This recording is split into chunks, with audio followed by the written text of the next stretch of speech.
before this podcast, I don't know if the public has this perception, but I didn't see hospitality as a long-term career. And I'm learning more that it could be. And it should be. If things can change, right? If certain things can change. There are a lot of things that are kind of messed up with it at the moment. True, definitely. So this episode is kind of a two-parter. I want to focus on the first part. People don't think about becoming a beverage director growing up, right? It's kind of a role that you kind of like fall into in a way. Like you discover it when you're in the industry. But or you find yourself that you have to do that now because no one else is doing it. Because the person before you got fired, who was doing that. Okay. Ooh, now you're the beverage manager or you're the beverage director. Oh, cool. I guess that's what I'm doing. A lot of people start that way, actually. Interesting. It okay, is okay. quite, yeah.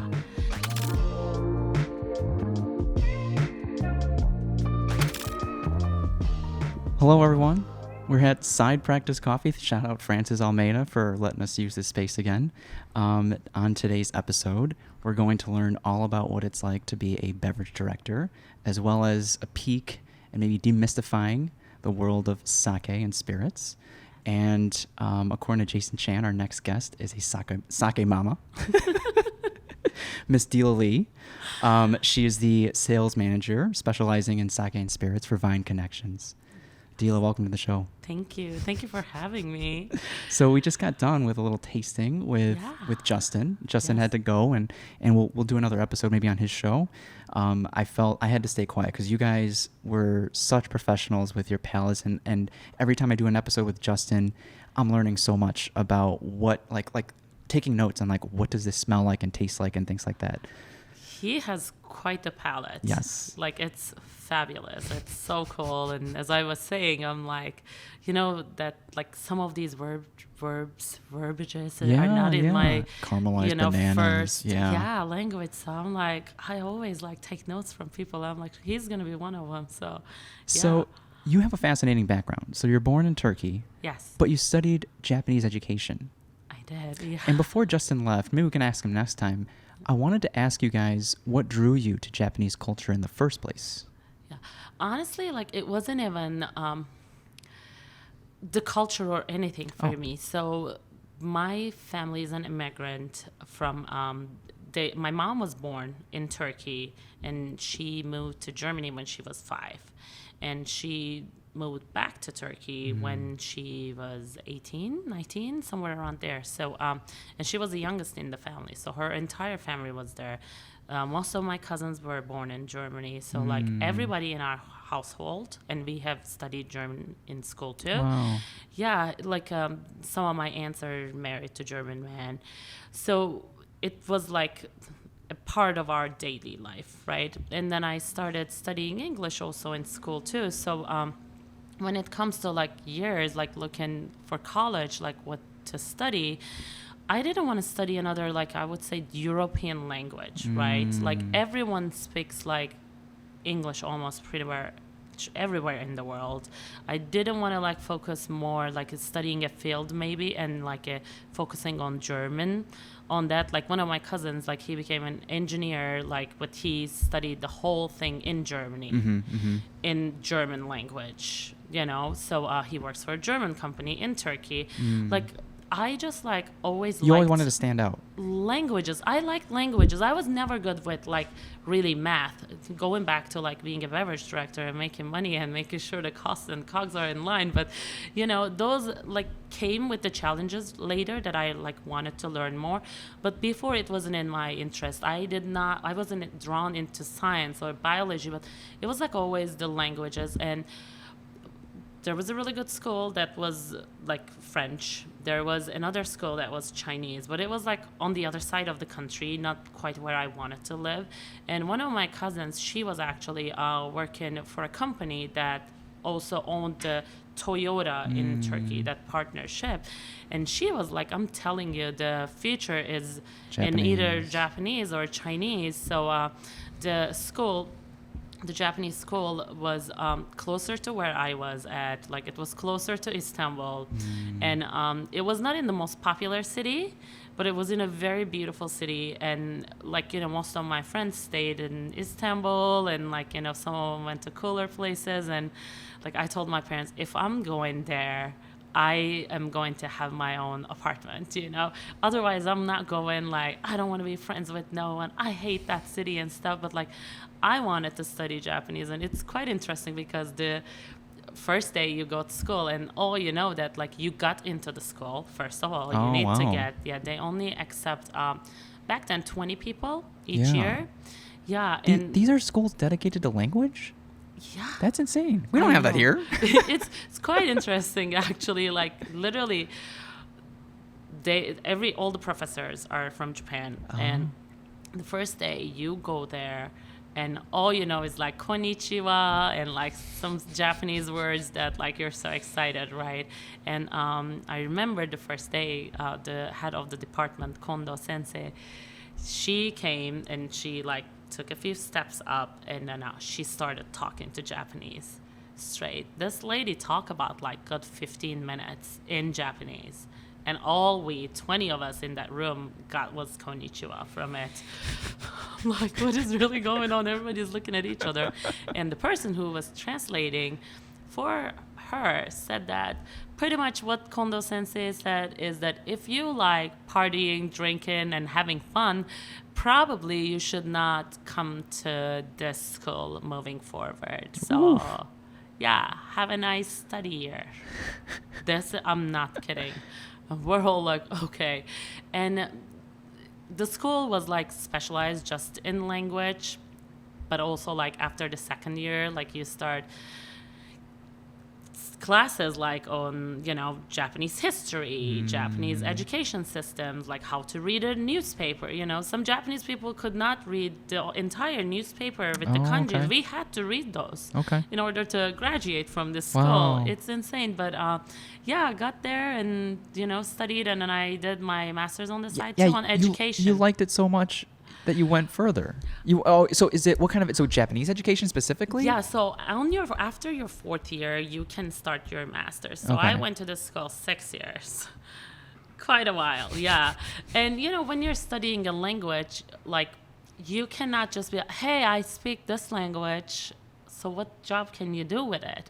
And you know, the education program was already a part of it. That's why I continued to do so. I'm like, if anything, I wanted to do business, obviously, but if it didn't work out, then I could move anywhere in the world and teach Japanese or teach English. You know, it's a teaching, like you graduated, you did your master's in education. So that's how it started. It was just like, this is where the future is. And it was hard. It was not easy, you know, but I think us like Turkish people with the dialect and the way we write a sentence is so similar to Turkish. We don't say like, you know, over here we say I go to school. Like the verb goes to the end in Japanese. Same thing in Turkish too. The verb goes, and the tenses, like a present tense, simple past tense, they all change at the end of the sentence too. So the layout of like a grammar in one sentence is so similar to Turkish.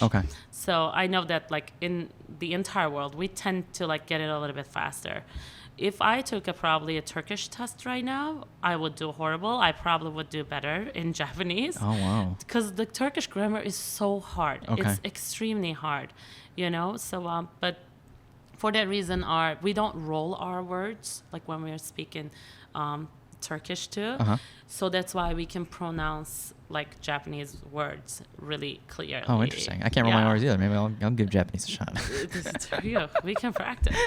Yeah. So it makes it a little easier, but like, you know, all this additional classes like makes it also really, really hard. You know, I remember one night, like I had a kanji exam the next day, and literally my hand was under the pillow. I'm sleeping, and I was writing kanji under the pillow in my sleep.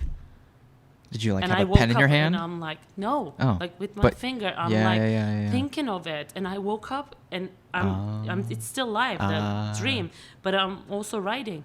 That's amazing. Yeah, it's called pressure. So, you know, I had to pass that. So yeah, it was quite the fun because it took me to whole other like a journey that I would say, you know. Was there a point during that 6-year process where you gained an appreciation for culture? Absolutely. Right? Yeah. Like Okay. quite a lot, and pretty similar, like similarities in culture too. Yeah. Like, the age, how you talk to people older than you, or like, even giving your seat to someone older in the bus, and like we don't wear shoes in the house. Like there's so much similarities too, and but the true appreciation for me came like when I actually started working with Japanese people later on, because that's where I could practice it, and it made more sense when I was using it in my daily life. Yeah. That I would say, If you don't use it, you lose it. Exactly. The Yeah. real practice came with that after the graduation, definitely. Okay. Yeah. But I was always interested, like in Japanese food, like, certain like cultural things, or like the religion, Yeah. Like those classes, I enjoyed it so much. I was curious about that, Okay. a lot. So, Okay. yeah. So before we started recording this part of the episode, Yeah. us three talked about your segue, because you did 3 months at Toyota in Yeah. Turkey, and then you came to the U.S. and kind of got your intro into hospitality, and you joined, what was the name of in Champaign, what was the name of the In restaurant? Champaign, Urban Kamakura. Kamakura. Yeah. And I want to go from there. Yeah. So at what point did you fall in love with the hospitality industry? Because on this podcast, I feel like I'm going more towards hospitality. I have Yeah. so many like hospitality guests that Yeah. have been coming on, and I myself, before this podcast, I don't know if the public has this perception, but I didn't see hospitality as a long-term career. Yeah. And I'm learning more that it could be. And it should be. If things can change, right? If certain things can change. There are a lot of things that Yeah. are kind of messed up with it at the moment. True, definitely. So this episode is kind of a two-parter. I want to focus on the first part. People don't think about becoming a beverage director growing up, right? It's kind of a role that you kind of like fall into in a way. Like you discover it when you're in the industry. Or But you find yourself that you have to do that now because no one else is doing it. Because the person before you got fired, who was doing that. Okay. Ooh, now you're the beverage manager or you're the beverage director. Oh, cool. I guess that's what I'm doing. A lot of people start that way, actually. Interesting. It is Okay. quite, yeah. Interesting. That's awful for a position that you might not even want. Yeah, because they tell you that, hey, that person is no longer here, so you're going to help out with the inventory. Yeah. So you learn, that's the best way to learn everything beverage related to. Like, people always look at the inventory, the most boring, time-consuming stuff. But, later on, when you know what you're doing, obviously, like, you're It's not just that so big of a burnt deal, out yeah. from it. But somebody who wants to learn more, those labels, learning how to do that inventory, like that's how you learn it. So every time I would like start a bar back, a new bar back, I'll be like, this day I'm doing inventory, you should be here. You should help me, you should see what is where. That's how you're gonna learn everything. Okay. Let's read the labels together. This is why this is. Good this for bottle you. is next to this one, Because not everyone likes training either. I love actually training. Like, I think it's the education background too, that, I do have patience for it. Yeah. I would say, Yeah. within the industry that I should say, like, I'm not very patient, like in general of teaching the language someone. I'm sweet about it because I don't have to do it on a daily basis, but I love teaching about food. I love teaching about like wine, sake, spirits, like anything. That is like, that's my favorite part probably, But going back to the how I got into the hospitality, as you were saying, that like this, like I came to the conclusion of this and to this short way of explaining it, like later after many interviews, right? People would always like, so what's the difference between hospitality and service for you, right?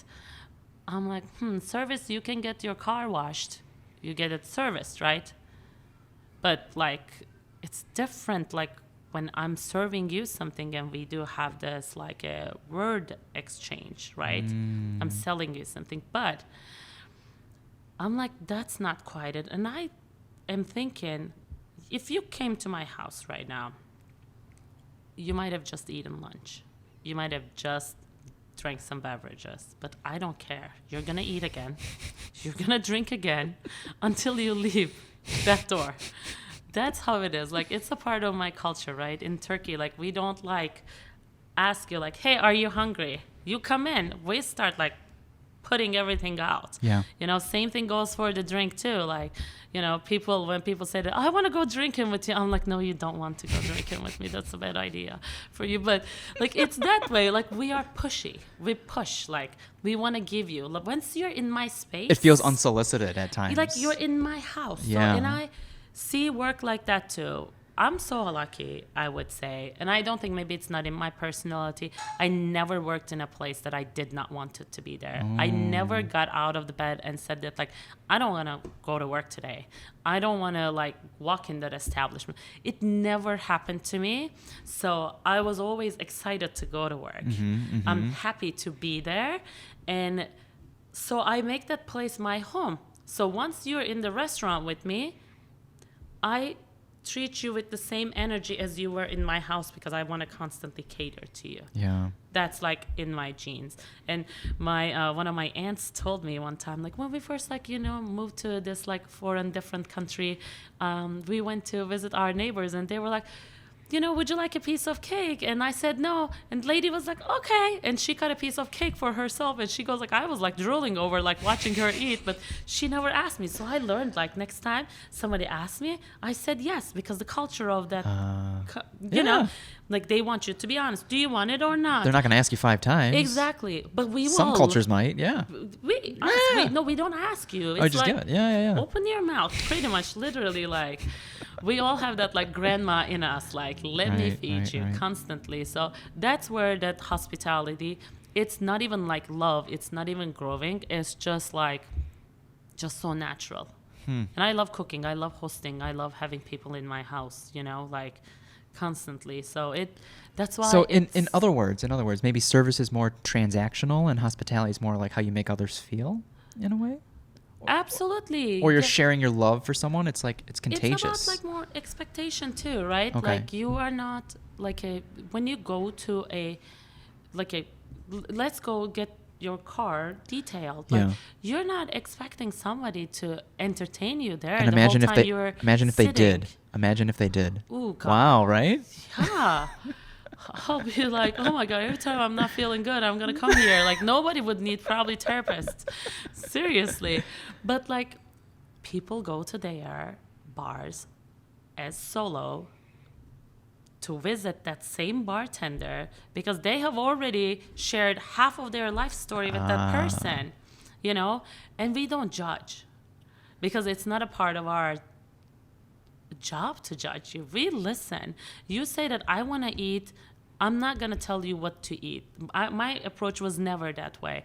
I was like, what do you like to eat? And let's find you something that fits to your liking over here, right?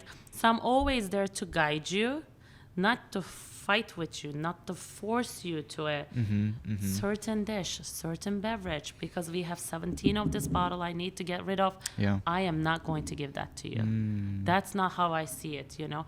My focus in that moment is you.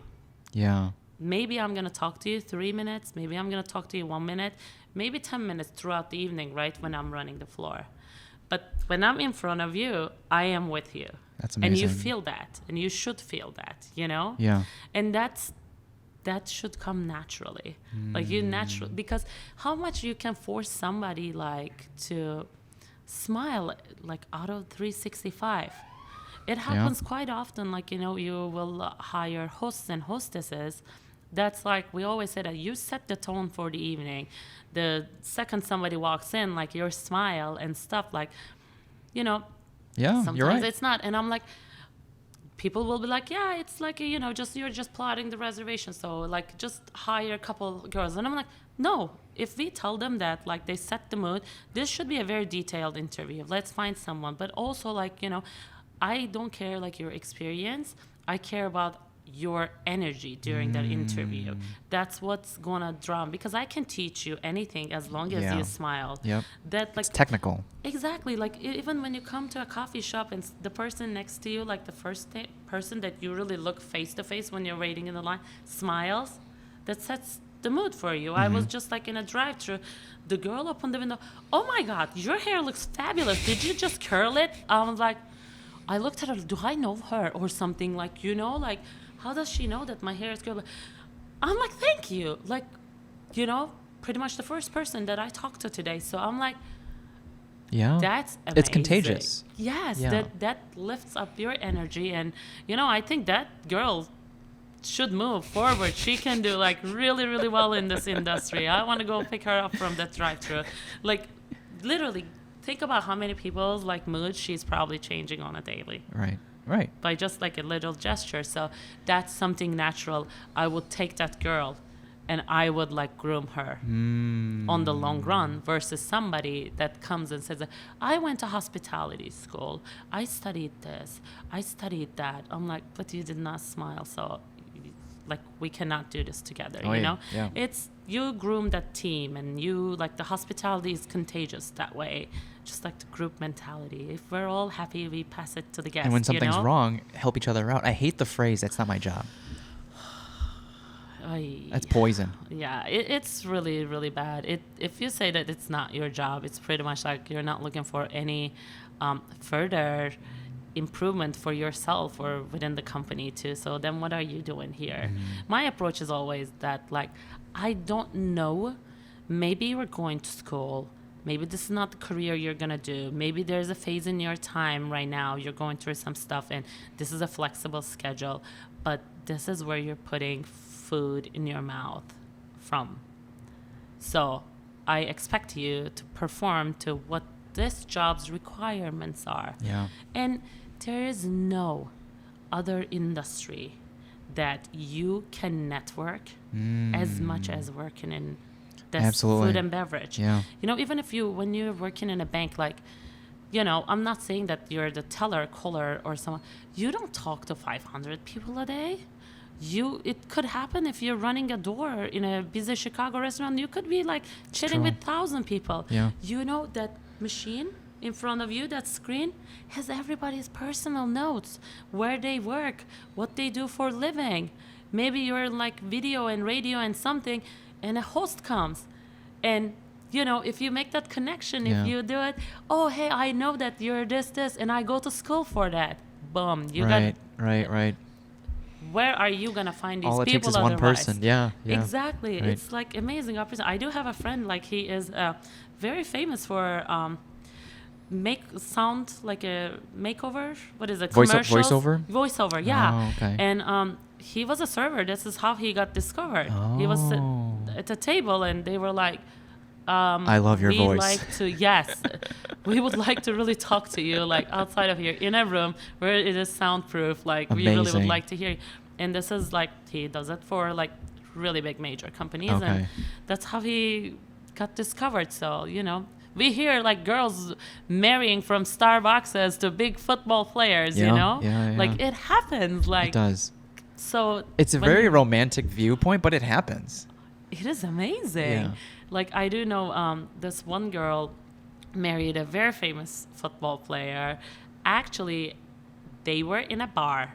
Some other random girl was literally recognizing the guy, hitting so much on him. God. And she was like, I was at the next table and I was saying, hey, I'm his girlfriend. Just to push her over, I got her off of him. And then he started talking to me. And now they're married with 2 kids. Wow. Yeah, he's a very, very famous football player. Amazing. Like, you know, like, you don't know. She was just there, like at the. Could have been anyone. Could have been.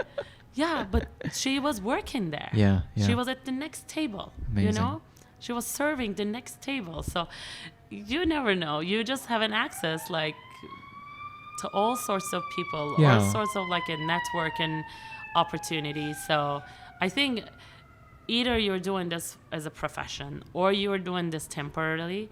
I think you should really focus on like building your network. So if you are in front of your dream person, how are you going to act like that in front of everyone? Yeah. Because that's how you can be like, bingo, you know? Right, so right. great opportunity. So you don't have to fake it. Oh, God. No. How did you end up in the Bay Area? So you were in Champaign. How long were you in Champaign for? And then you left for the Bay Area. So I was in Champaign for 2 years. Okay. Then I came over here, and then I was here about 3 years, a little over 3 years. What were you doing in Chicago? I was managing a restaurant. Oh, okay. Yeah, and then I met my husband Oh, at the okay. sushi bar. Okay. Yeah, he was a guest. He was eating at the sushi bar, and we did have this gentleman's birthday upstairs, and it was a pretty glamorous birthday party, you know. Every woman in that party arrived head to toe, like Chanel. And I looked at the owner of the restaurant. I'm like, I need to work upstairs. That's going to be a high demand, you know. We had so much fun. Like, you know, I was even dancing in that party, but like I would come literally fire food with the kitchen constantly. And then I see this guy as I'm sitting there, I'm passing by. He's sitting there and he's like looking like this. I was like, oh, okay, you know. And the owner of the restaurant's like, who is that guy? Do you know him? I'm like, no. She's like, I think he's a football player. I was like, I wouldn't even know if he's a football player. And then as I'm passing by, he turned and like slightly like touched my shoulder. And I looked at him. He's like, can I get the soy sauce with the green cap? I'm like, who calls it a green cap? I'm like, you mean the low sodium? He's like, yeah. I said, I'll be right back. And the girl who was serving was like running in front of me. Oh my God, Dila, I'm so sorry. I'll get it. Because like, it's my pet peeve. Like, I hate it having soy sauces readily available at the table. And because when it's at the table, sometimes they forget to refill it before they seat the next guest, or like, because soy sauce gets sticky, and everybody gets a fresh one. Once they get seated, they order, you know, sushi. That's how you mark the table. So she was like worried that I was going to get upset that she forgot about it. I said, no, don't worry. I said, that's my future husband. I'll get it myself. Yeah. So 2 months later after that, he was living in San Diego. Oh, okay. He was not a football player. So 2 months after that, I packed and found myself moving to San Francisco with him. He was just moving there for work too. Okay. And that's how I ended up in the Bay Area. Gotcha. Yeah. So what do you like more, the Bay Area or Chicago? Chicago is home. Okay. Yeah. Okay. I was like very excited to move back. I loved Bay Area. It was, you know, the weather is nice, but like in Istanbul where I grew, it doesn't snow so often. So I kind of enjoy snow time to time. Okay. So I like 4 seasons, I would say. You know, we do quite the seasons over here. But Bay Area, like, people said that too. The hospitality is changing so much, right? Like the bigger companies coming, all these corporate cards going in there. It just was not what I was expecting from him from like a Bay Area as I would learn the hospitality. It was like very minimal conversations. It was just more like they're there to do business and they're going to put the corporate card down. Like, you don't matter, you know, not that I needed to matter, but I wanted to learn and interact more and like, you know, cater to more. You're just giving them a wonderful bottle of wine, like, you know, for $2.50. Like, how was it? You know, it's great, but no, they don't want it because they want something that's like really gimmicky because it has the name on it. And I'm like, you could be drinking this fantastic one, but you would like to spend like, you know, $400,000-$500,000 on this because of the name. Like, so it did not move me, you know, but Ozumo was fantastic in terms of sake program. Okay. Because I had... You said 48, right? 48 by the glass. Wow. Yeah. And then think about the bottles. And then actually the person who I worked under at Ozumo, Jessica Frui, she is the real sake mama. Oh, Her Instagram handle is even sake mama. We all called her sake mama. So I got groomed by her quite often, and she was a big deal too, and she still is. So she had everything available to her to taste as a buyer, which was extended to us to taste too. Like, you know, it was so cool, I would say. But when we were going to move, we were actually going to Las Vegas, but the girl that my husband was going to replace changed her mind, and she was with the company for 13 years. So they were like, you guys want to move to New York and get her position? And I was like, there's one place I'm not moving. It's New York. That's not happening, you know? And we were homeless, like not homeless. Yeah. They're like, pick a state, you know, like because of like everything was arranged. So they kind of like give a bunch of states. You can take over any of these markets, right? Seattle was there. Florida was there. Everything like was out there. A lot of like really good places. But one day he called me. He was like, hey, like it's 1 p.m. I'm like, hi. He's like, I just blacked out. I'm like, what do you mean? And I'm like, you drink 2 Coronas only, like in your life. Like, I'm like, what do you mean? Like, he's like, oh my God, Dila, of course you would think that way. No, I was like just sitting at this stoplight, and until somebody honked, like I didn't even realize how long I was sitting there, because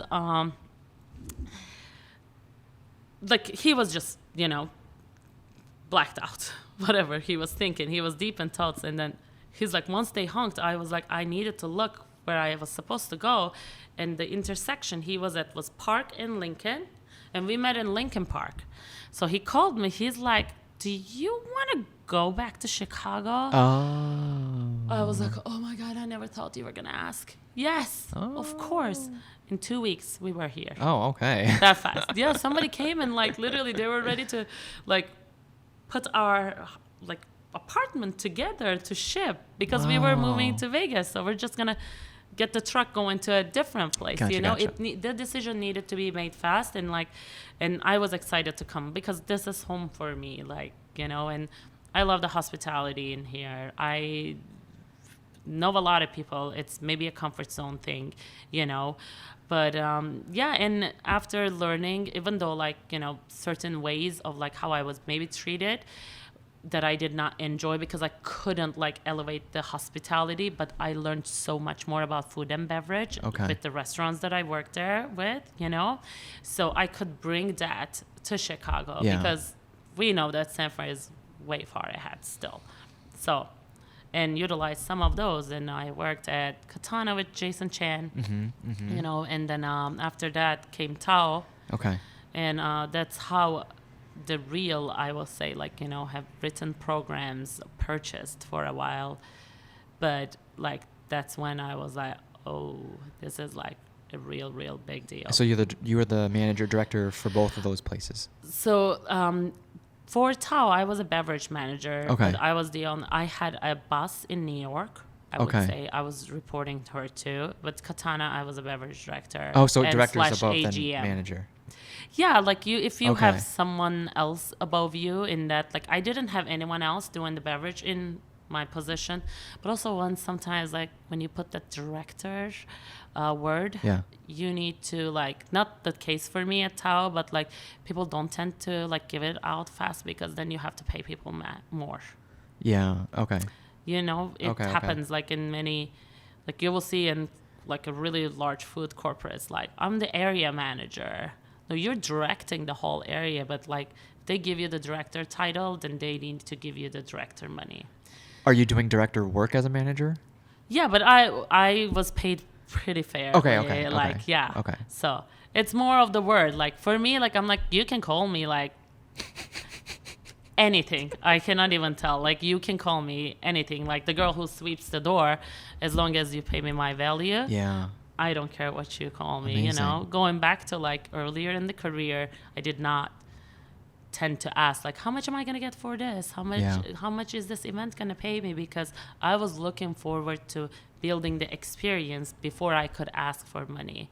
Later on, when I felt confident that I can execute certain positions that is paying that certain amount of money, I went for it. Okay. You know? Yeah. But I needed to make sure that I was able to execute.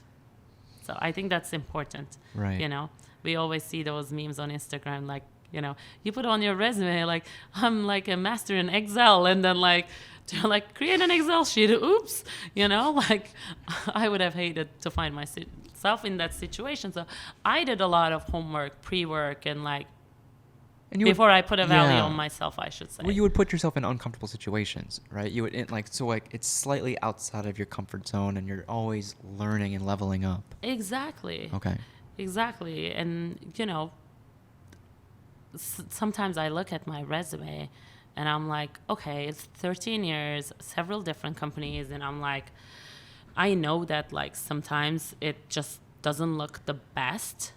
I'm like, I think it would be everybody's dream to work with the same company, to like get that like 25-year golden like watch or something in your comfort zone. Like but sometimes I think you that's a just different generation, though. yeah, but we see it sometimes, like, Yeah. I it never happened to me because, I'm a little feisty. So Yeah, I did yeah. not really find myself in like a boys club in general. Never felt that way in a work environment. Like, I am loud and I'm like, I say what I think. And, Yeah. Before I say something, I make sure that I do my homework about it. I can be wrong too. It's okay. But if I'm opinionated, I want to make sure that like I express it, right? If I think that it's better, So, and I hear people in that way too, but sometimes you just need to promote yourself, Mm-hmm. Like you think that you deserve a certain role or pay and it's time, maybe it's not within that same company. I find that like quite often, like I hear with people, they're like, yeah, but I have only been here 2 years. Like, I don't want to be like changing jobs. I'm like, you are in the same place. You are going to be in the same position. Maybe just get a couple more grants, like in raise. Is that what you want to do? I'm like, sometimes you need to push it. You need to give that opportunity to yourself. You need to promote yourself. If it's not within the same company, then you need to go. You need to make sure that going back to you can execute that position. Right. You built that like confidence, not only like In your as a self-worth. feeling, Yeah. but also like the Tangible, yeah. Yes, you can serve it. You can do what you're saying. That's cute. Yeah. So yeah. Interesting. But I have been pretty lucky, I would say, in my career in general. Okay. Some of these that like I didn't go through, like I've never been like not given an opportunity, so I have been lucky, but I have witnessed or I'm still hearing stories, especially during this time to pandemic. Like, and I'm like, it's a perfect time for you to do a whole 360. Mm-hmm. The world is really your oyster right now because that like gap in your resume, everybody pretty much almost has it. So use it. Yeah. Like, what did you do throughout this entire time? Like, try different things, try things part-time, try like, if you are not happy, don't be at that place. Do not stay there. Yeah. It's bad. I have it never. Let me do this like Turkish thing. It never happened to me. Like luckily, and here I am with Wine Connections. Really That's happy. amazing. Yeah. So. What makes a good beverage director? So, you need to be good with numbers, right? We know that at the end of the day, like, I have worked with people before that would curate fantastic cocktails. Okay. Let's give that as an example. And when you ask them, how much does this cost? They're like, The whole menu. How much would that cost? no, that cocktail. Or just one I want to cocktail. know, what is the cost of this? Gotcha. They were like, I don't know. We're not ready to use that cocktail then. That's first thing that you need to do. Like, you tell me, like, hey, I would like my beverage cost to be 20%, 18%, 10%, And this is how you need to start writing your program. You need to start with that. So you need to make sure, first of all, you can hit the money, right? Gotcha. Because how is the business going to It's survive? a business first, right? Exactly. Right. So you need to be good in that, Okay. with all that purchasing and stuff. And then you need to have the knowledge. Obviously, technical skills definitely needed, but also like the will for it. To like, it's a continuous learning. Yeah. It's not that like, hey, I know this much. And when you like really go see like a healthy, like a, not in terms of like a physically, but like a healthy, successful, like a beverage directors, they are studying for the next thing. Right. They're studying for the next exam. What is the next area they could like be learning from, Okay. And it doesn't necessarily need to be like, I know a lot of people that are like sommeliers, but like they're studying spirits, they're studying about distillation still. They're like, you need to know, Yeah. like a general, you have to have a very good information and some technical skills too. So those two are a must. And three is, I think, that like patience and inability to teach. Because if you are the most knowledgeable person in that place, Yeah.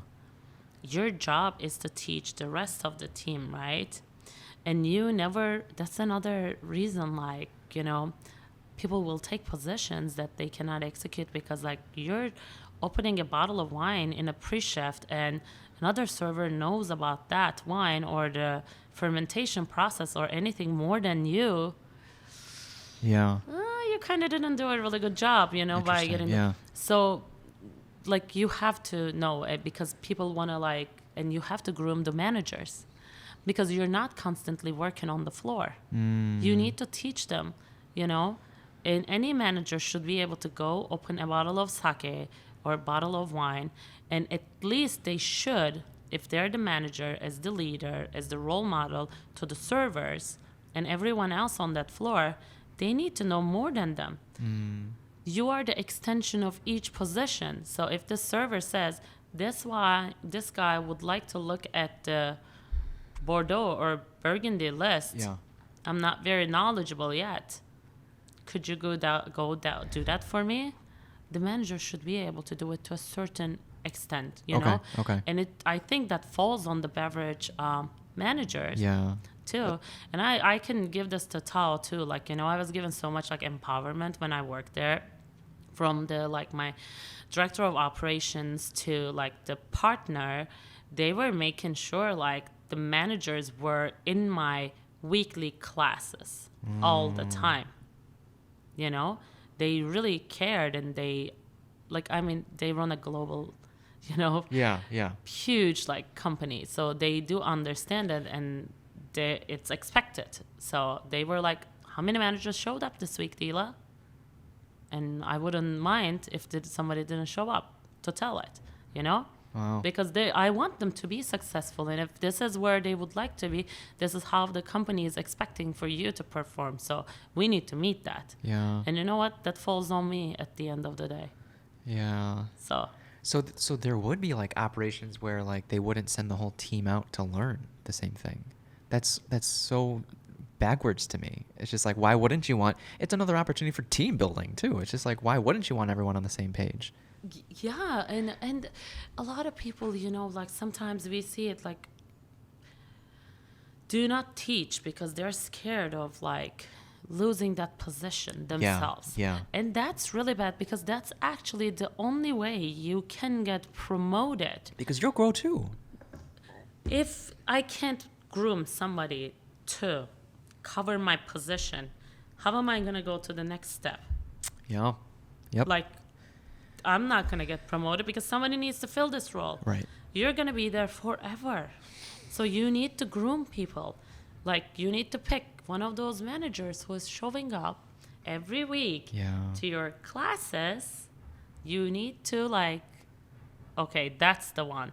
That's the one that wants to really learn. That's the one that, I would even spend extra time, or he or she would like to come in an hour early, for a shift that they're working. Damn. So but these all like, even though this sounds so intense, I love doing that. It sounds, yeah. Like, I truly enjoy it. It doesn't sound that intense, actually. It just like, that's something I would love too. Because like nobody told me like, hey, come over here and learn this. I had to like constantly like bug people to learn. Okay. Like literally, I was like, oh, what are you doing? What are you reading? Can I borrow that? Yeah. Oh, like for me, it was that way that I somehow You were a sponge. did a foundation. Yeah.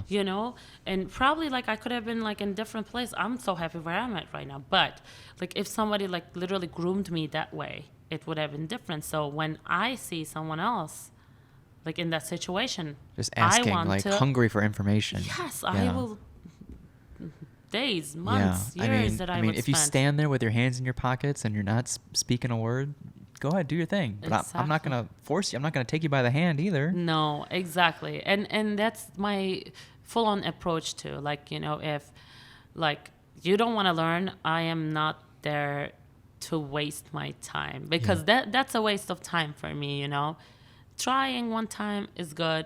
Maybe try in different ways, you know, throughout the classes too. Like, you know, I always try to make it like fun, Yeah. you know, informative, fun, short. Sometimes it's not very short, you know, but Yeah.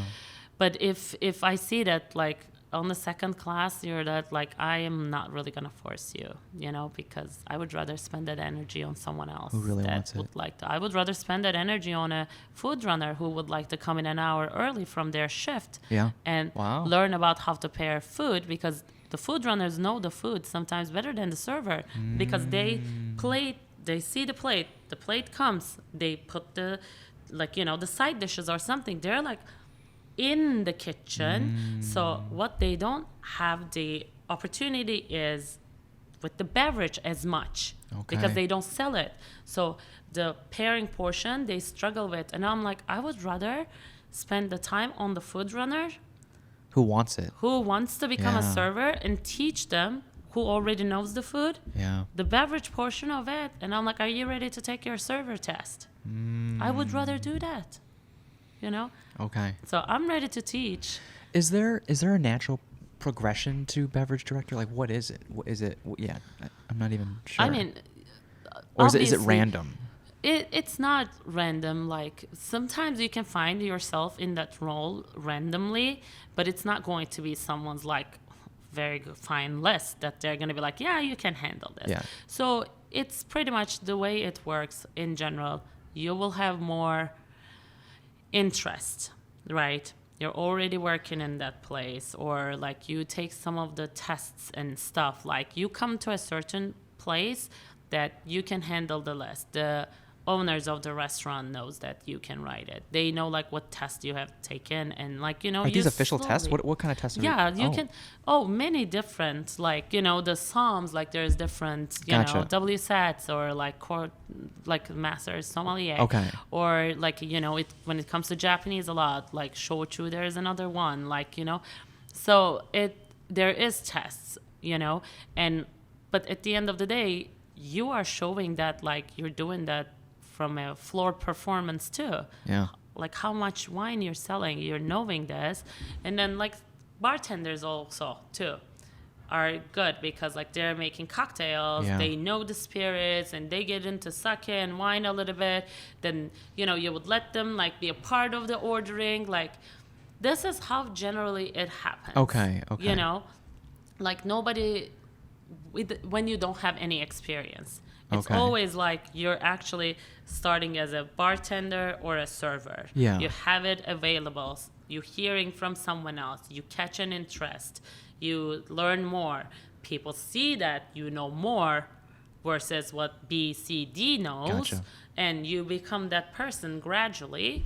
And, you know, and once you are curating and doing the lists a certain amount of time, then you can Gotcha. move to your next adventure if you would like to, because you can be like, hey, I was the beverage person in this restaurant, so, and they will know this restaurant, or they won't know Gotcha. this It's- restaurant. They would look through their menus and Yeah. be like, yeah, you can curate our list, or no, this is not going to work. So It's hard to find another industry that allows this vertical movement with effort, just based on effort. You know, if you want it, go after it, and you'll get it. yeah, it's like, it's interest that I would say, like, you have to really be, a lot of the times too, like, you can see that like people who move to manager positions could be actually from the hostess position. Wow. Nobody knows the floor better than that. Yeah. How the tables are turned, how fast they are turned. Yeah. Like, you know, so there's so many movements in a restaurant you can do. Like, I have known like people who started as a hostess to cocktail server to server to, you know, event assistant to event manager to, you know, like either restaurant manager or like general manager, Yeah. then director. Wow. Like it happens, you Wow, know. okay. Miho-san, for example, at Ozumo, she started at the door, and she is the GM of that place like for many, many years. If there was more, she would have been the director of operations for the whole group. But you know, Okay. so she's like, I started here at the door. That's amazing. Oh, she's amazing, yeah. So like that's how it is. It's like, you know, you don't necessarily need to go to school. Nobody tells you this is how many years of school you need to go and stuff. Yeah. It's all about on your efforts. Like how much effort do you want to put it? How bad do you want it? What do you want? You know, some people are really good team leaders, you know, like a general manager is more suitable for them, even though they like beverage portion of it, you know, and some people are just like not good with managing teams. And, you know, and their beverage is really, really good. So you can shift your energy and your studies in the other way, you know. Yeah. Some of us are good in technical skills. Some of us are good in Gotcha. personal, you know, touches. So, but I think when it comes to beverage, you kind of need to have both. I hear you. Yeah. What were some of your favorite parts of Katana or takeaways that you brought to Tao? So Katana was also an import, right? Yeah, From LA? outside. Yeah. Okay. LA. Straight from Hollywood, they started. Like they're in other states too. Oh, you by know, the way, Arizona. the first time I heard your name was from Aaliyah Sauter. Oh. She helped me yes. co-host Jason Chan the first time he came on. Oh my God. I was like, Dila Lee, I'm going to hear that name over and over again. And I did after that. And wow, long time coming. Love her. I know. Yeah. So another import, right? And it was actually a very not rough move for me. Like Okay. it wasn't hard, but I was like, do I want to come from another import company? Because like Chicago is like, you know, growing so fast, but people really like their local people, their local chefs. Like, you know, even though like they're helpful to others that comes from outside, but like when you're an import, the eyes are kind of like, on you, right? And that prepared me to what was gonna happen at Tao too. Like, you know, Okay. yeah, the place is so big. How are they gonna fill that place? Like, you know, like, you know, they're going on the same block with this one and that Right, one. I was right, like, right. we've been there. We've done that. That was cool. And you know, I also like had some people that I was working at Katana with that after I moved to Tao, like they were actually like, some of them were before me and they were just selling the team. They're like, you guys need to like get Dila Lee in here, you know? And so I had some of the staff that I knew that I have heard like how the team over there was executing and how the training was going on and all. Like I actually joined Tao like a week before the opening pretty much. Okay. Yeah. Oh, wow. So Last minute. very last minute. And so with both places, did they receive the flack that you were expecting for being imports? Yeah, definitely. Oh, okay. I would say though, like, you know, the Katanas, that the location is like, we say haunted. Oh, it's haunted? No, like no business can survive in that location. That's what Justin said about this place. Yeah. Coffee shops did not last here. It's so crazy. Yeah. Like, and the same thing, but I'm going to tell you, I had a job on the other side of the river and I was living in Gold Coast. I have walked from Gold Coast to that job for like a year. I never lifted my head up there. When they were trying to tell me where Katana was going to be built at, I could not figure it out and I'm like, I walked in front of this place for an entire year and I never looked up. It's a tough place, you know, like you don't go to that side. It's such like a dead area. I've never been, but that's interesting to hear that. Very dead area, like nothing in front, like, you know, closer to the lake, it's full on the restaurants. Wow. And like you pass, then, you know, you get it to the Millennium Park and that side, you know, the gauges there, like they're really, really good. And that area was tough. Okay. It was somewhere that people were not walking. And was that what did it during the pandemic? Location or other So other things? it was like prior to it, and it's like yeah, just a little prior to that, and then the pandemic also hit too.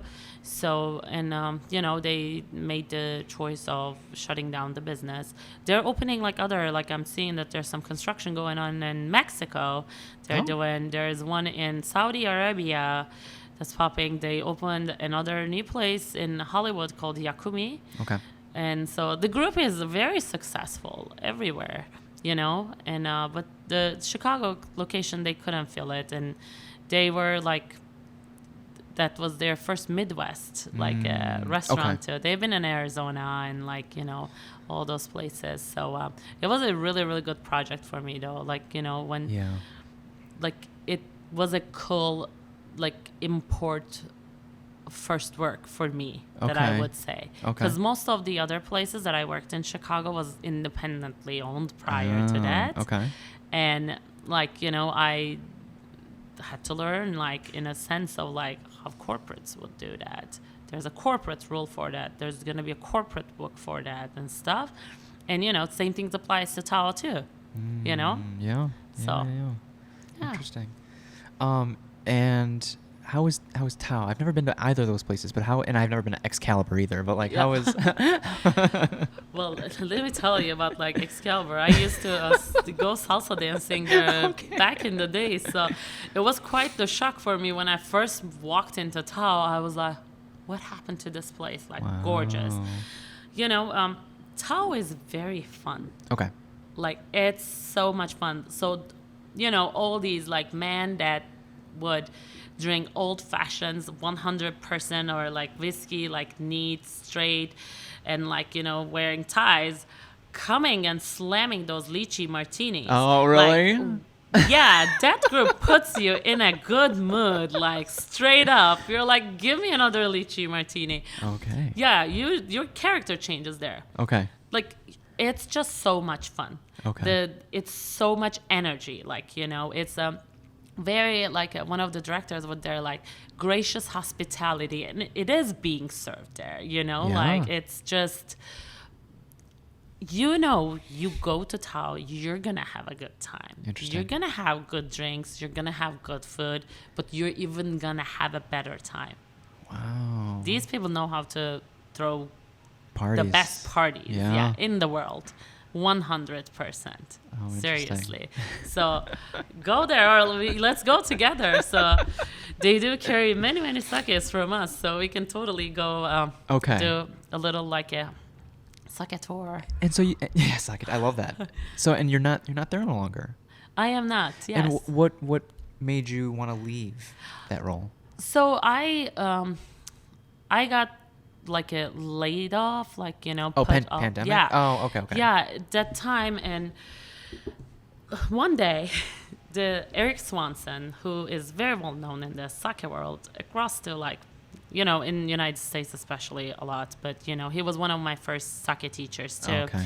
He texted me. He goes Monica Samuels from Wine Connections would like your cell number. Can I give it to her? And I'm this. Am I reading this right? Monica Samuels is a sake samurai. There's no test. I love that, sake samurai. Yeah, there's no test that you take to become a sake samurai. It's almost like a council. They know of all of your work to spread this love of sake to all of your studies. They know, and this is how you deserve it. This is how they give it to you. So someone I have always known her name and always in a kind of a crush, looked up to her. Yeah. And I was sure, give it. And at that moment, I'm off the payroll, but I'm still receiving so many phone calls, text messages from other distributors or suppliers too. Hey, when are you guys gonna purchase? What are the plans for Tao? And I'm when you're getting these every day, and I'm and I wanna say sometimes, I'm what kind of inventor lives in that place? With the capacity of the city is allowing, Tao can survive for a couple years without purchasing anything. You know what I mean? I'm what are you talking about? So it kind of was exhausting, and my first thought was her asking me, pretty much probably she was gonna ask, hey, how are you guys doing? What's going on there? And but I was ready to take her call for that. Yeah. I did not care. I could have talked about the Tao's inventory and like 4 days with her, right? As long as it's Monica Samuel. So I was like, I told Eric, of course, give it. So she texted me and she was like, you want to talk Friday? And I was like, sure. And I'm like, should we FaceTime? That's a good plan. Yeah. Yeah. So we were FaceTiming and then, of course, we started, hey, how are things? What's going on? And I said, and then she asked me like, so how did you get into sake? You know? And the conversation quite going well, and I'm so relaxed and like, you know, FaceTiming casually, like telling her everything. And she's like, after like 20 minutes, she's like, so we do have this position. And I'm like, oh, this call was for a different reason. She is on the level of interviewing me. You have no idea. Yeah.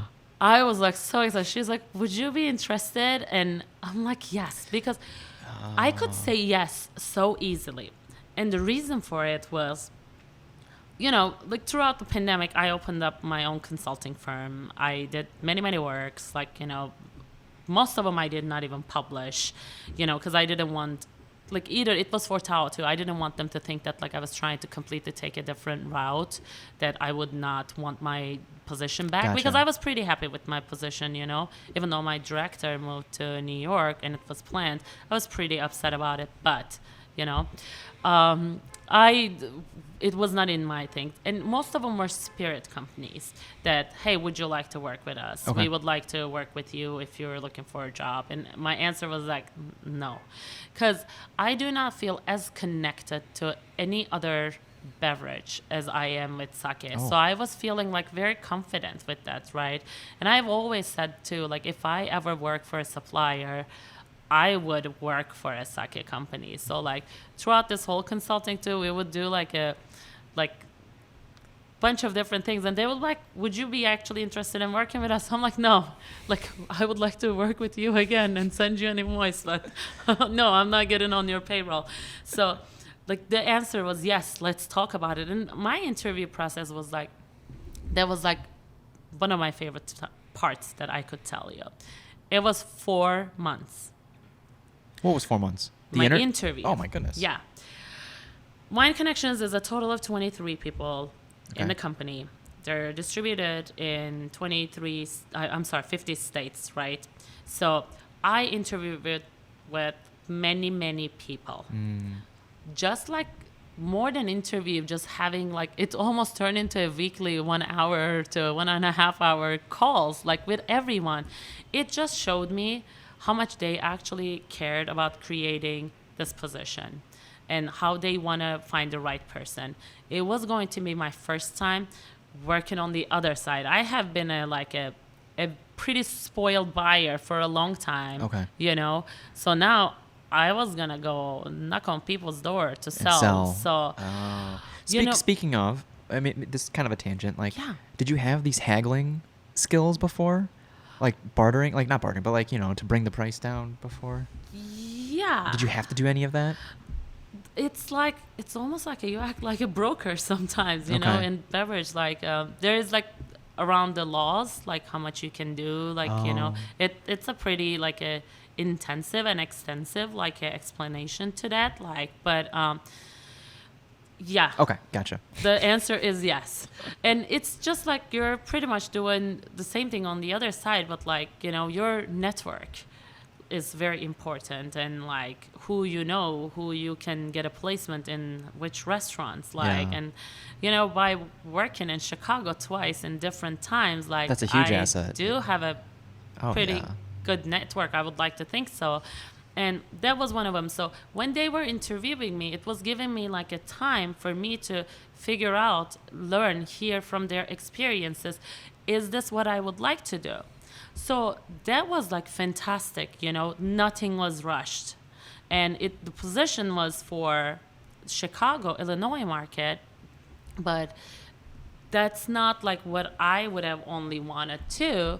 And the more we talked, they actually extended to different places. So on now I act as a support to Florida, like North Carolina, Massachusetts, Georgia. So the position got bigger. You know, I'm saying, because with them, I figured out what markets could I bring my energy to, what could have happened. So it was a collaborate of like creating this like really cool position That's for amazing. me. Yeah. It's so custom. Like I was like, it was great. Okay. Like it was amazing. Like the length was perfect. And right before that too, I was like, can I, by the way, go to Turkey for 20 days in the middle of this pandemic, you know, because I haven't gone home for 7 years. They were like, yeah, do it, you know, and that's what I got to do too.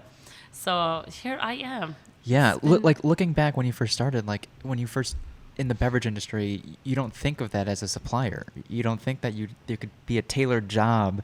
I just think salesperson, and it's like, I don't think I want to be a salesperson, but that was in my mind like the whole time. That's it. Like, I am a salesperson. I'm gonna say that because when you're serving, you're a salesperson. You pretty much, your little section you have in the restaurant is your store. You're selling your menu to people. You're convincing them to add on. yeah.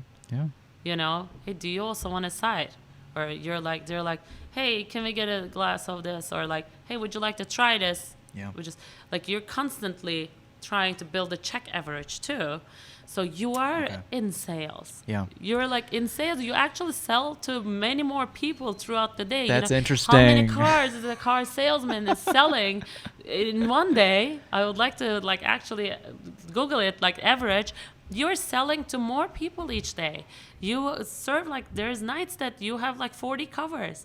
You have talked to 40 people and told them what to eat and what to drink. You helped them guide and make that decision. You sold them. You just borrow the food and the drink from the restaurant, you know, and you get your commission at the end of the night as the tip. So you are a salesperson. Yeah. Like when you look at from that, yes, if I know how to sell this, because I study it, so much, I love it, and I just like, it just like, I can bring the same energy. I always come up with plans, and people always like, you just told them your plan. Like, aren't you like scared that they're gonna take it? I was like, take it, but steal my energy. I dare you. You're not gonna be able to execute it better than I can. Yes, go for it. Let me go on top of you and actually kill it. You can't imitate it. No. You can't imitate what's in here too. No. In your experience. You know, exactly. It's how you deliver. So like it's, steal my energy. Please do that. It's not. So I'm not scared of that at all. And you know, that's how I don't go into a restaurant with like, I'm going to go and tell them and I'm going to sell this. I actually want them to get that energy from me, how much I love it. And you're sharing your love of it. Exactly. And then people buy also from people who they like. True. You know, you have to be charming. You have to be knowledgeable, like in all sorts of ways. It's the same thing when it comes to the special, you know, list of the evening, or like the chef is going to come to the pre-chef, tell you 17 times, hey, we have this many dishes. Nobody's selling the specials. Maybe I hate it. That's why I'm not selling it. You know what I mean? Could happen. No disrespect. But because when I am the middleman and I am telling them eat this because they want me to push this you're gonna dish, get that. I mean, the tip comes. they're going to be like, this was not good. Because, or even if I can sell it, you can feel my energy when I really love it and I'm talking about that dish. Or you can be like, hey, by the way, we also have this evening. Or, you know, the chef actually prepared something just special for this evening. Let me tell you about it. Right. And like when you talk with that energy. So I love all these sake so much. And that's why I also am very proud to work with Wine Connections too. We don't have the largest portfolio in the country when it comes to sake. But quality over quantity, right? Yeah, very healthy, but it's all like a hand-picked, carefully picked breweries. Like everything is unique on its own with the story that I feel to my bones that I can transfer that to person, right? Yeah. So that's how you sell it. I pre-sell sake before people taste it. Yeah. They're like, once that hits the market, I want this many cases of it because of the way you're talking about it. You believe in the product. Yeah, but also it needs to match the quality. Yeah. And I know it is. Yeah. So That's why. That's how the Right. sales are. So I even don't think of like me being a salesperson anymore. That's not what's on my mind. I'm like, let me go share this with this person and tell them what this is about. Yeah. That's what I do, and it turns into a sale. Because at the end of the day, you need money to eat and a roof Yes. over your head. Absolutely. And why not share something that you love and make $1 off of it? Exactly. And drink a lot of it, you know, with everyone. So that's a good segue into, let's demystify sake. So even with wine, with a wine list, with sake, you're at a restaurant and you want a nice glass with your meal. Yeah. And you're oftentimes going to take the word of your waiter to like, hey, can you recommend something? Yes. Right? So how can we empower guests to make their own informed choices on sake?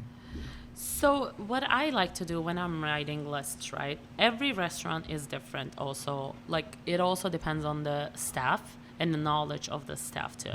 But typically what I would do, I would put them in different categories.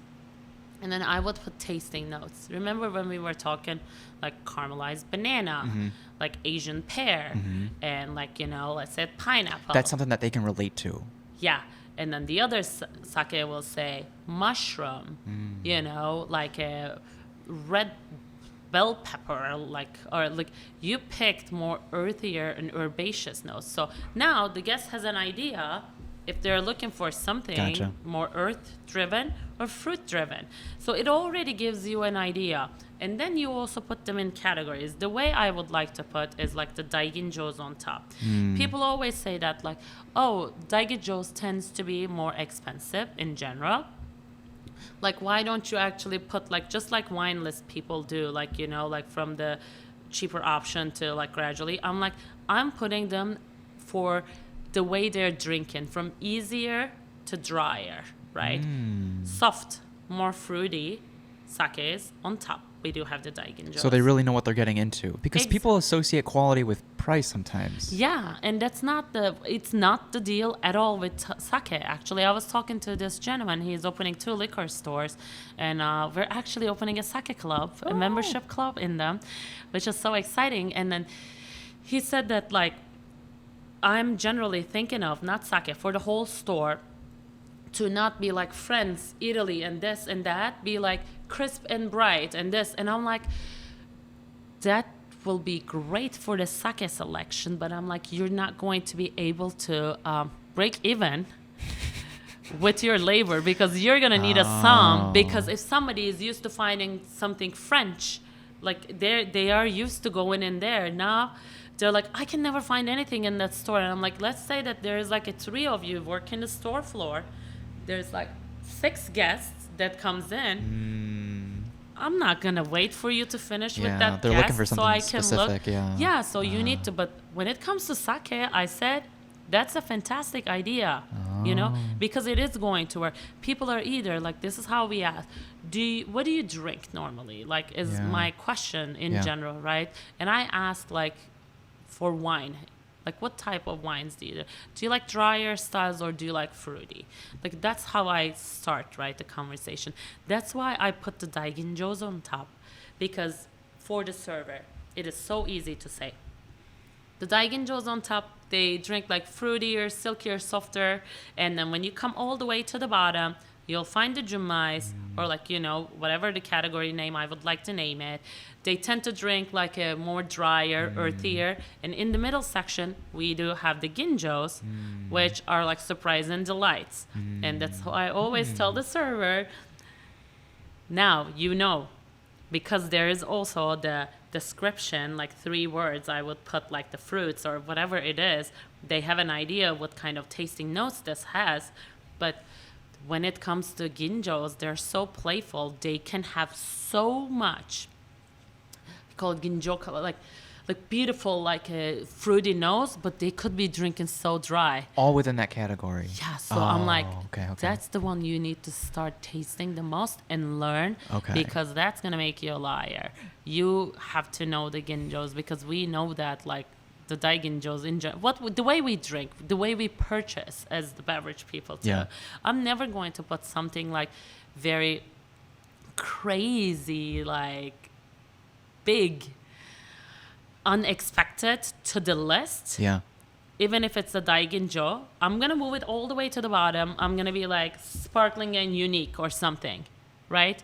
Because I want people to know what they're getting in that. So the way we write the list, we want every category to be its own, like a very approachable taste. I like that, yeah. Because I want to have crowd pleaser sakes. It's not as easy, like you can't make a choice and you don't want to mispronounce a wine name, so you're like, give me the Pinot Noir from the Sonoma Coast, or give me the Pinot Noir from like this, right? It's easy. People hear this more, but when it comes to sake, it's not the same thing. Right. So that's how I try to make it easy. I like by that. category and by tasting notes, in time you can remove them. I probably, by the bottle, for example, bottle only, I like to put 3-4 sentences of why they're unique. Okay. Sometimes it's the prefecture they're brewed in for the specialty water. Sometimes it's because it's like, there's a female involved in the business, right. and, the most UFO sightings are in that area. Sometimes, hey, just a couple words about like Takasan over here, or like the Brooklyn Kura. Mm-hmm. And those are like with the bottles, of course I will finish it. It drinks this, like this, aromatics or da-da-da. Like I would write it, but, I give a little bit of like a flexibility to the server in that too. Like all that blurb that they have to remember and say it is actually in front of the guest already too. So they can carry the conversation. I always make it like, try to make it so easy. Yeah, minimize the barriers to get in, yeah. Exactly. So like by the time the server goes for the second trip to the table, the guest already has an idea of what category they're going to be into. Okay. Yeah, that makes sense. Oh, I don't like drier, earthy ones. Like I am actually looking for something like that soft drinking, like the ones on the top. And right. I like, the apricot skin and like, the Asian pear, or the like, stewed strawberries. But how do you empower people that are probably would buy sake from the liquor store or from a bottle shop? Yeah. Shop talkers are our best friends. You would make like a little cards next to the bottles that like it will say the tasting notes, you can put a lot of like descriptions on it too, but some stores like the description, some of them says that the guests don't really need, they just want to know what it tastes like. When it's so large, when it's boutique and small, there's always someone with them that like, Verve is one of my like newest crush places, like in Chicago. It's this, oh, you posted about it recently. Yeah. Oh, okay. I have actually, the last time I went there, within the 5 days, I went there 3 times. And when I walked in, they were like, Dila, you have been here more often than some of our employees actually who work here. I was like, oh my God. Yeah, I saw that yesterday. They were like, get to know our team. They were posting and I'm like, when is my picture coming? I'm not kidding. I love it.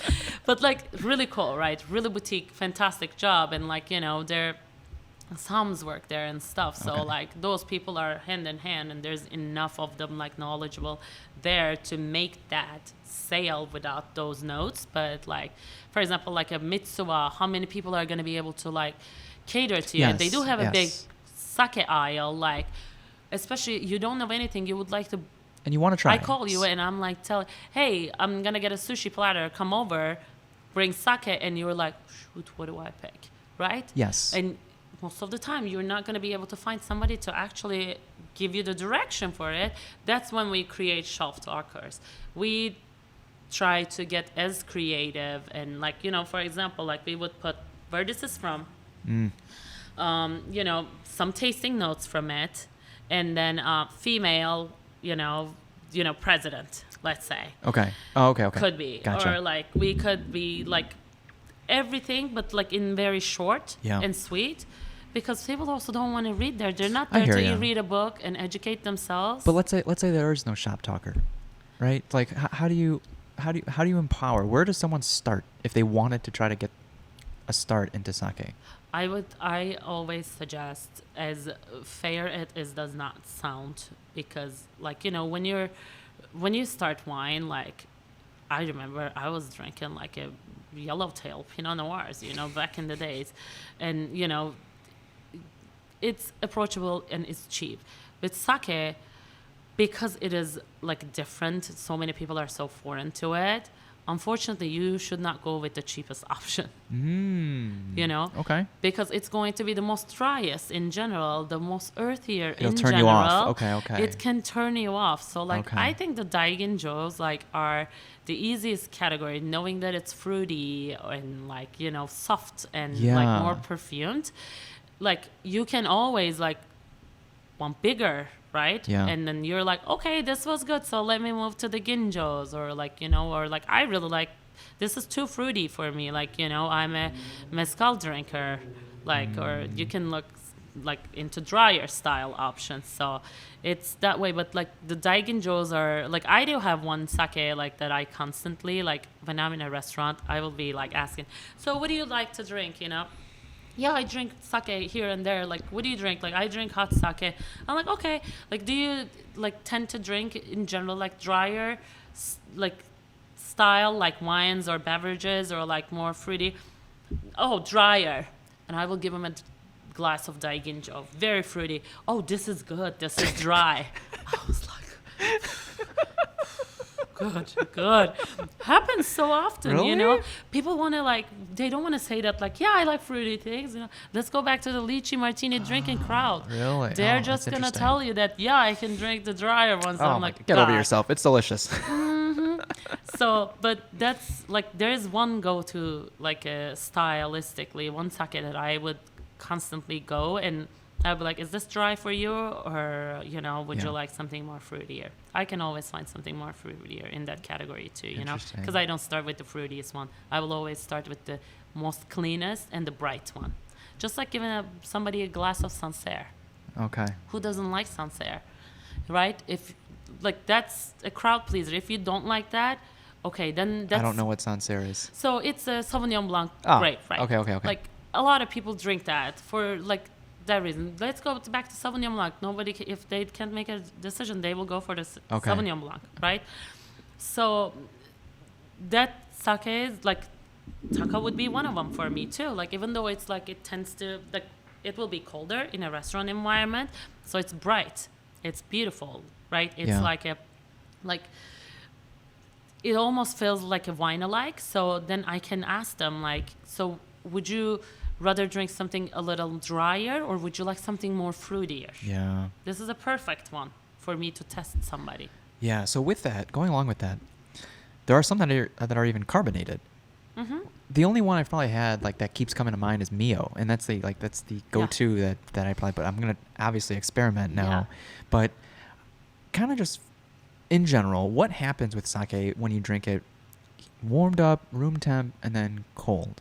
Yeah. And then when you say warmed up, I think you and Justin were saying not boiling, right before, No. it's like. Not even that hot. Okay. And you're putting it in another pot of pot So of water. a lot of restaurants would have a hot sake machine, Yeah. right? Oh, hold on. That one's not going anymore for some reason.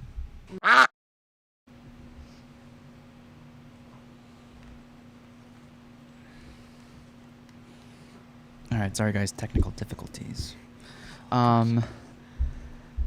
So we were breaking down warm to room to cold temperature. Yeah. So just if you overheat something so fast, think about microwaving food. Takes off from all those aromas, right? Does it ever feel the same after it's freshly done, you're served in the Oh, it's not restaurant? the same. UK, the same thing, because microwave overheats it so fast, right? Maybe if you put that on the stove to a very low heat, your leftover food, it's going to slowly get back to the temperature. It's gonna definitely taste better than microwaving. So, and all the aromas are even gonna be the juicy. It's gonna stay maybe if you slow heat it, or think about something cheesy.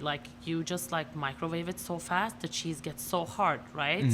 So as soon as you take it out of the microwave, it's starts when it hits to the room temperature, it just starts turning like stale, hard. It's not.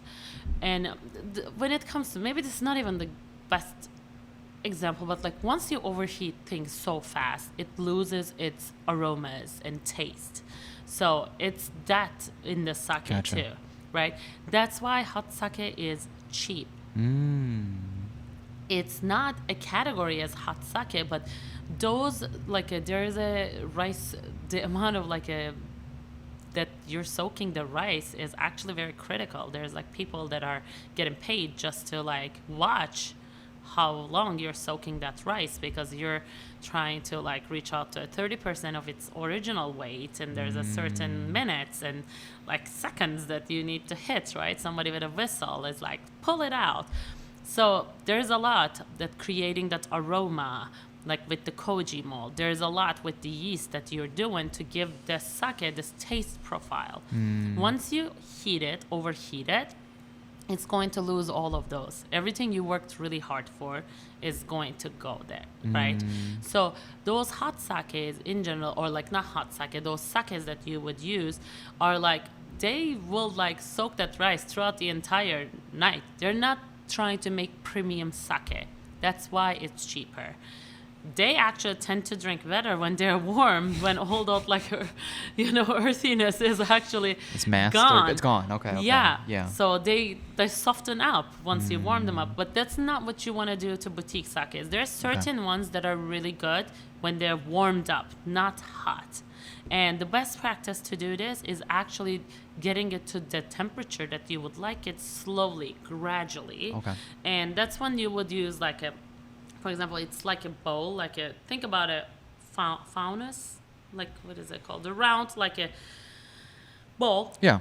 And then this carafe literally like sits in it, right?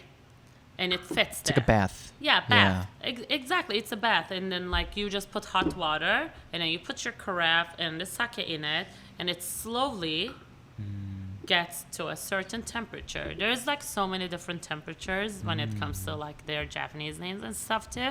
So you can always like take the temperature actually the way you would like to sell it. So you can do it. There's like some daiginjos you can do it, like, even though they have like we say that they're more floral and stuff. There's daiginjos, they could be drinking like a bigger, bolder, and earthier, Some of them fits into that category that it is actually good when you warm them up too. What I like to do is that when I'm writing the list, I like to put a little carafe, like a red sake carafe next to it. So it always, like, once the page is open in front of the guest, the server can be like, those where you see the carafe are actually good to enjoy in different temperatures. I would like to go over them if you're interested, Or even if the server forgets about that, the guest is always asking, like, what is this carafe next to it? So cold sake is very light, very easy to drink in general. It's just like wine. Think about wine, And hot sake is like, also like warm sake is also good in certain dishes. Like, yuho is really good with a piece of steak when it's warm, And when it comes to sparkling sake category too, like there's some carbonated sakes and there's some sakes that are made just with the champagne method. So the secondary fermentation happens actually inside the bottle. Oh, wow. Yeah. So that is also available out there, and those tend to drink not the fruity sparkling sakes we have that has like carbonation in it. They drink drier, depending on how it's brewed, obviously, but generally they're not something that's like fruity, easy drinking, let's slam it, Yeah. So Mio is a crowd pleaser, so like it's so easy, pretty much like you can drink that like it's a soda, some exactly. pop. Yeah. But we do have from Miho Emada-san. She is actually from Hiroshima. Hiroshima is the birthplace of like ginjo style sakes too. Okay. So much shellfish too. So the way she also uses a white koji. Generally, you don't use that so much. You would use yellow koji in sake brewing, but she uses, and that brings up acidity too. So she almost like she makes a pet net, like a pre-champagne, I would say. Okay. Before, and then it's quite flavorful, but not sweet, you know, and like while it's still dry, it's Wow. so delicious. Oh, Yeah. wow, okay. So she does a fantastic job with that sake. Okay, So, yeah. So cool. they're available, like, That's you know. nice. Yeah. Now we know kind of like a variety of different, flavor profiles of sake, and I think it's a good place to start. Yeah. During the pandemic, I noticed that some places started doing to-go cocktails. Mm-hmm. And then I have a few bartender friends that created Zoom classes Yes. with cocktails. Is that here to stay? To-go cocktails? To-go cocktails could be here to stay. Depends on like how the laws form around it, right? Like that's Yeah. something I think you can do in New Orleans. You know, it's been available forever. Chicago and like Illinois, the laws on that. I think that like the virtual experiences are here to stay, but not like a lot of people were at home when all those was happening, and I was doing those too, and they were home, they were watching it. Now people are back to work, so they're not being watched as much, you know. Yeah. So you could create series, you could just get very creative around certain topics that are hot and try to push it. But I do not think that like the Instagram lives, like for those classes, not even classes actually, they're not, like more entertainment, are going to stay more than a year unless something else happens. But I think that the to-go cocktails will be here for a while, and I'm not against them. Yeah.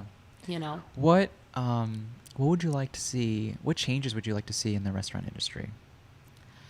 Probably the gap between the back of the house pay Oh. and the front of the house pay. And that falls on the operator, right? Typically. Yes and no. It's a big fight. Yeah. I would say. I like. It's so common in like Asian restaurants, especially sushi restaurants, the servers tipping out the sushi bar sometimes. But then because it's custom, like to like the guest, most of the time it's not expected, but like it's a cultural thing. Like, the guest extends tip, So many years it worked that way. Like you would tip out the sushi bar, and then people were like, why we're not tipping the kitchen? Yeah, why we're not tipping the kitchen out, And then you're looking at that gap too, and the server is like, I make the sale, so it's like I work for this experience. I'm like, but they're preparing the food. So there's so much that's happening, but probably that what would have been like very fair would be like trying to minimize that gap. Yeah. That, because if they don't cook, you got nothing to sell. Exactly. So in both culture and financially, closing that gap. Absolutely. So breaking down the barriers, maybe like pre-shift, have everyone on the same page. One, you're not going to have to repeat yourself, and everyone is just like on the same page, right, during that meeting. And then would it have to happen where like the front of house takes a slight cut, like a pay cut, so everyone gets to eat, or like? Well, here's it. Like the tipped employees Yeah. are also like getting that minimum that like the chefs, like, or the line cooks or whoever, sushi chefs, are, when they're not tipped, they do get a higher pay. Okay. 2 to 3 times more higher pay. Oh, is it? Okay. Than okay. them.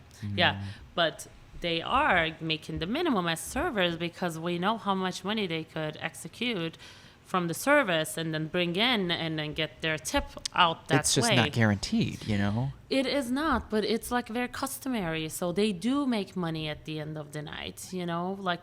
Is it a custom you'd like to see stay or go? The tip? Yeah.